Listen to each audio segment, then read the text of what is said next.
यहाँ पे हम स्पीड और वेलोसिटी टॉपिक से कुछ प्रैक्टिस एमसीक्यूज डिस्कस करेंगे।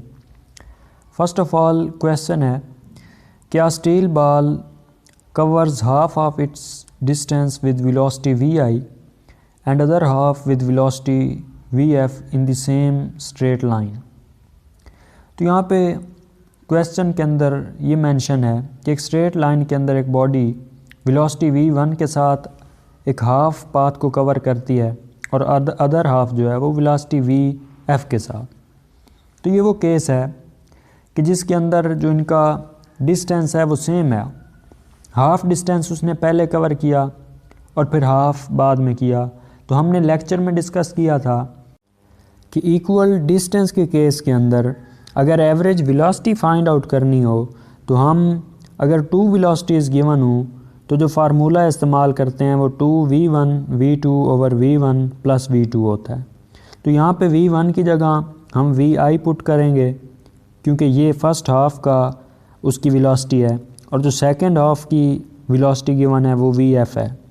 तो यहाँ पे जब हम फार्मूले के अंदर ये वैल्यूज़ दर्ज करेंगे तो हमारे पास जो करेक्ट ऑप्शन होगी वो डेल्टा होगी।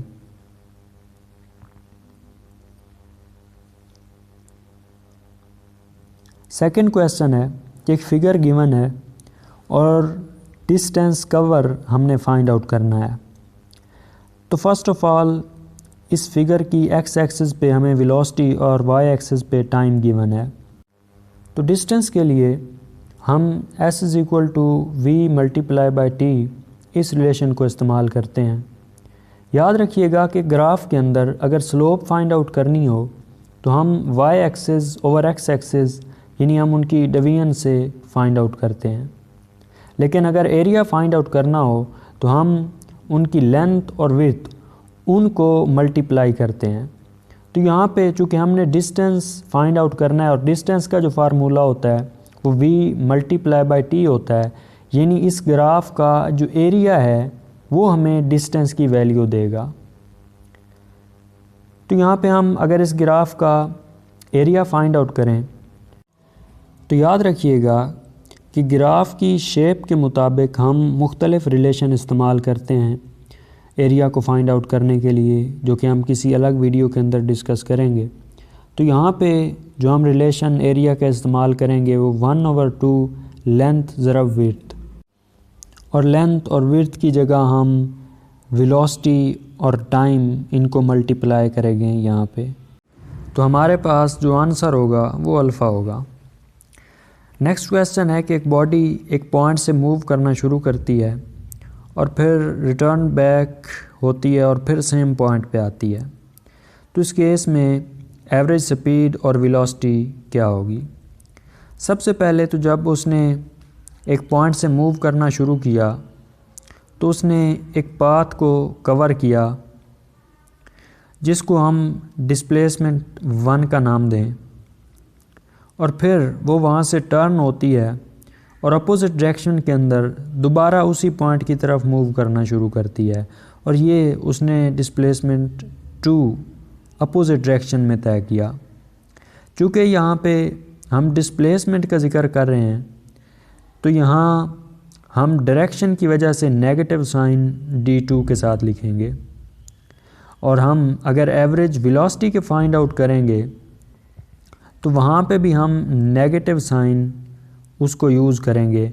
और यहाँ पे याद रखिएगा चूँकि डिस्प्लेसमेंट नंबर 1 और 2 मैग्नीट्यूड के हिसाब से वो इक्वल हैं, क्योंकि सेम पॉइंट पे बॉडी मूव करके वापस आई, लेकिन जो डायरेक्शन है वो अपोजिट है। तो यहाँ पे जो हमारे पास एवरेज वेलोसिटी होगी वो उस डायरेक्शन की वजह से ज़ीरो हो जाएगी।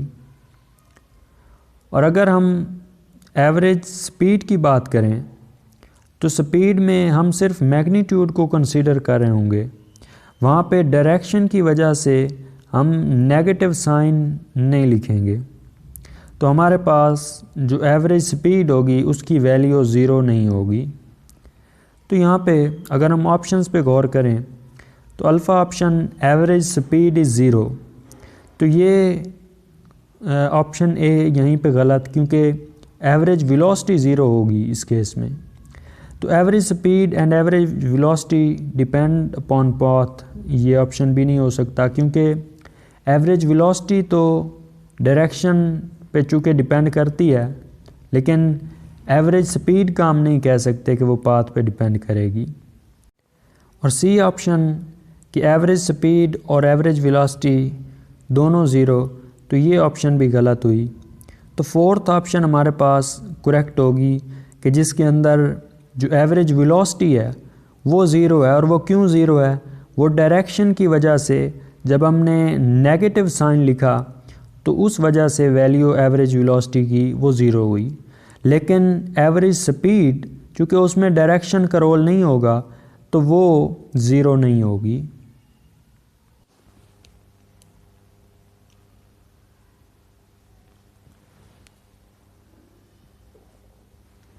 नेक्स्ट क्वेश्चन है कि एक बॉडी 1/2 अपना जर्नी कंप्लीट करती है 40 मीटर पर सेकंड पे और next half distance 50 metre per second पे, तो इसकी एवरेज स्पीड क्या होगी?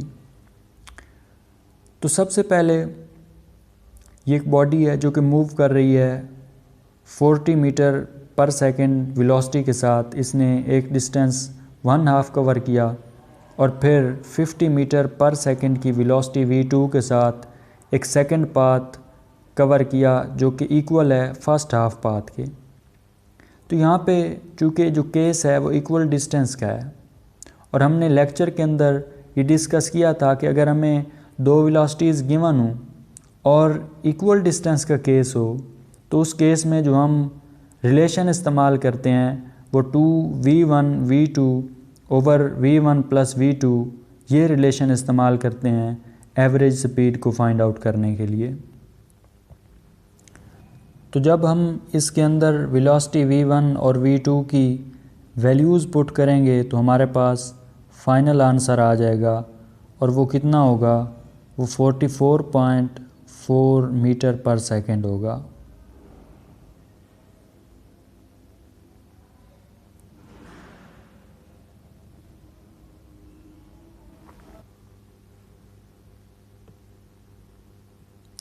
नेक्स्ट क्वेश्चन है कि कार ट्रैवल करती है सरगोदा से Lahore 40 metre per second velocity के साथ फर्स्ट हाफ टाइम में और फिर Lahore to Islamabad at 60 metre per second next half time में।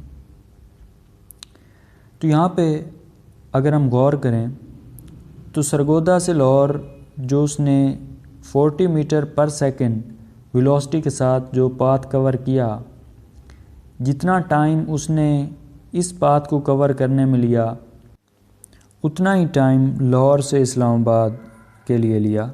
तो यहाँ पे जो केस बन रहा है वो इक्वल टाइम और अनइक्वल डिस्टेंस का है, क्योंकि सरगोदा टू लाहौर जो डिस्टेंस है वो मुख्तलिफ होगा और लाहौर टू इस्लामाबाद जितने किलोमीटर उसने तय किया होगा तो ये एक डिफरेंट डिस्टेंस है। तो हमने लेक्चर के अंदर ये डिस्कस किया था कि अनइक्वल डिस्टेंस और इक्वल टाइम के केस में जो रिलेशंस हम इस्तेमाल करते हैं, हम जो वेलोसिटीज़ गिवन होती हैं उनको सम करते हैं ओवर नंबर ऑफ़ वेलोसिटीज़ से उसको डिवाइड कर देते हैं। तो यहाँ पे हमें चूँकि 2 वेलोसिटीज़ गिवन है जो 40 मीटर पर सेकंड एक पाथ को कवर करने के लिए जो वेलोसिटी है और 60 मीटर पर सेकंड जो सेकंड पाथ के लिए उसने इस वेलोसिटी के साथ मूव किया। तो इनको हम सम करेंगे और चूँकि 2 ये वेलोसिटीज़ हैं तो 2 से डिवाइड कर देंगे तो हमारे पास जो फाइनल आंसर आएगा वो 50 मीटर पर सेकंड होगा।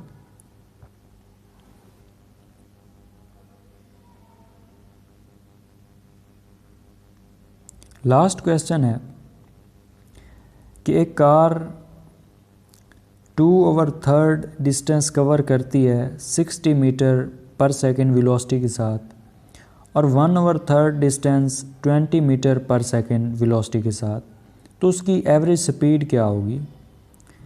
तो यहाँ पे चूँकि हमें वेलोसिटीज़ भी गिवन है और डिस्टेंस भी गिवन है तो हम यहाँ पे जो मेन फार्मूला है s is equal to v t उसको इस्तेमाल करेंगे। तो यहाँ से अगर वेलोसिटी को मैं अलग करता हूँ तो हमारे पास रिलेशन s ओवर टी आता है। अब हमें टाइम गिवन नहीं है, लेकिन हम उसी मेन फार्मूले से अगर टाइम की वैल्यू अगर देखें तो वो s ओवर वी होगी। तो हम इस टाइम की जगह s ओवर वी पुट कर देंगे।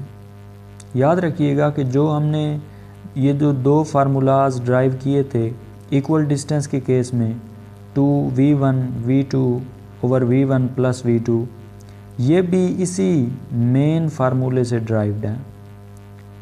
तो यहाँ पे जो हमारे पास फाइनल शेप होगी इस फार्मूले की वो s1 प्लस s2, चूँकि हमें 2 डिस्टेंस और 2 वेलोसिटीज़ गिवन है तो हम इस रिलेशन को यहाँ इस्तेमाल करेंगे। तो यहाँ पे अगर हम वैल्यूज़ पुट करें s1 हमारे पास 2 ओवर 3, इस तरह से s2 1 ओवर 3 ओवर s1 फिर से 2 ओवर 3 होगा और जो v1 होगा वो हमारे पास 60 मीटर पर सेकेंड है। और इसी तरह से हमारे पास जो s2 है वो 1 ओवर 3 और जो वेलोसिटी v2 है वो 20 मीटर पर सेकेंड है।